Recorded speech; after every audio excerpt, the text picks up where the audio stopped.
Hi ToyHound fans, this is ToyHound here to review a 1994 Micro Machines Mighty Morphin Power Rangers 4-pack, and here it is in the package. Now I got this off eBay. I got this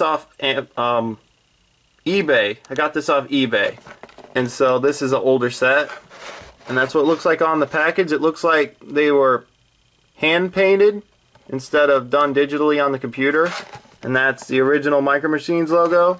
Mighty Morphin Power Rangers, it was for 4 and up, and that's the figures right there. It's got the Megazord Vs Squatt, which is that one right there. You got the Black Ranger and the Putty, and that's what it looks like on the bottom right there. And here's what it looks like on the back, and the other ones you could have collected right there. And I used to have that set. I used to have that one, so I might pick that one up in the future, and if you'd like me to review that, I might wind up picking that up if I can get it affordable, cheap enough. And next I'll show you it out of the package. And here is a 1994 Galoob Micro Machines Mighty Morphin Power Rangers 2-pack set out of the package, and it comes with the 2 main figures. That's why I call it a 2-pack. And you got the Dino Megazord right here, and then you got Squatt right here. We'll go on to showing you the other figures. You got the Putty Patrol right here, and then the Black Ranger right there. He doesn't really have any molded in detail on his in a sense would be like a motorcycle helmet. That's basically what it was, just modified. Not a whole lot of high detail, and just for fun I'll compare it with a Zerboz Mighty Morphin Power Rangers chase figure. He was hard to find, but I managed to get this one, and you can see this one has a lot more molded in detail.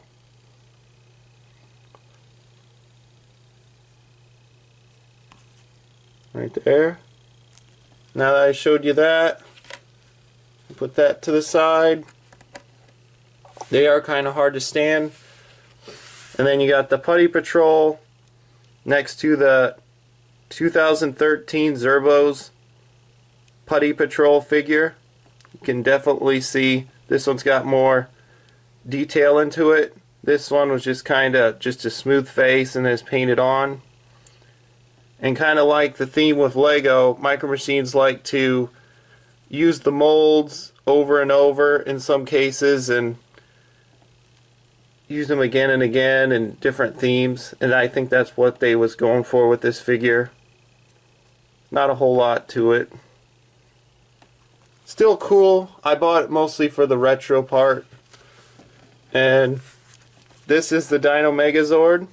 It's not a replica of the one from the show. This is a scaled down Micro Machine version, kind of like Hot Wheels does when they make a replica of a movie or TV vehicle and then they kind of modify it so it fits their own brand. This is what they did with this Micro Machine figure.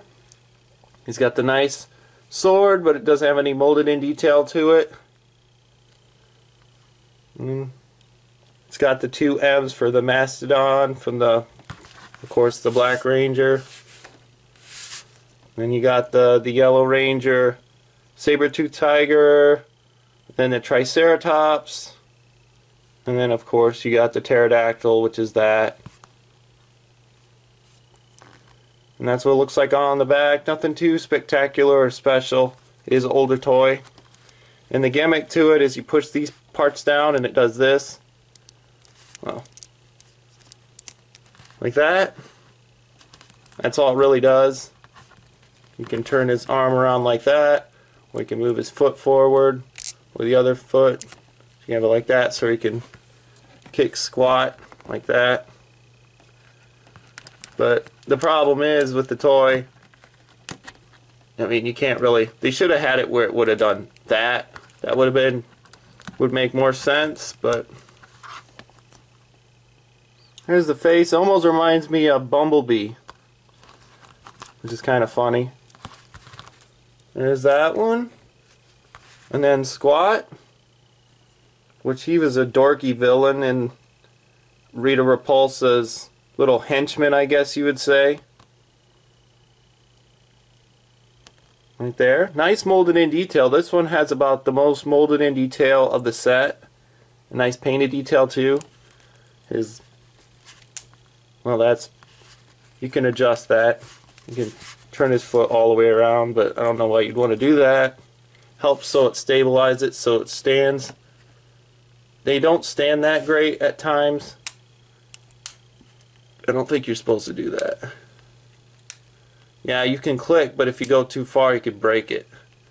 But the gimmick, similar to, I used to have the Green Ranger's Megazord, and he would move his arms back and forth, and it would do something like this.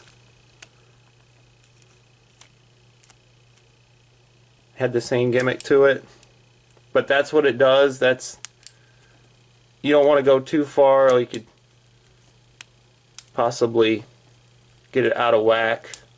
You can adjust it back, but if you go too far, if you like rotate it around, you could break the gears.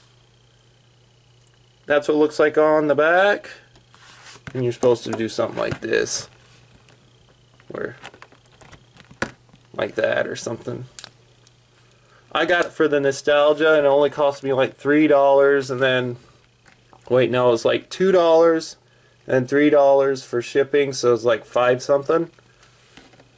And for that price is fairly cheap for a toy that's probably about 20 years old or around in that range. Maybe not that old, but still old toy, and I got for the nostalgia. And is it worth picking up? If you want to get the Squatt figure, I'd say yeah, that would be a cool idea. And if you want the Black Ranger, but for the most part, if you can get your hands on the Green Ranger with the Megazord, I would probably, I don't think it comes with the Green Ranger, but it'd be cool if it did. But if you got the one with the Megazord, I think that one would be well worth picking up, but don't spend a whole lot for it. And that's all I really have to say. If you'd like to see more videos, be sure to subscribe, leave a comment down below, and stay tuned for more reviews.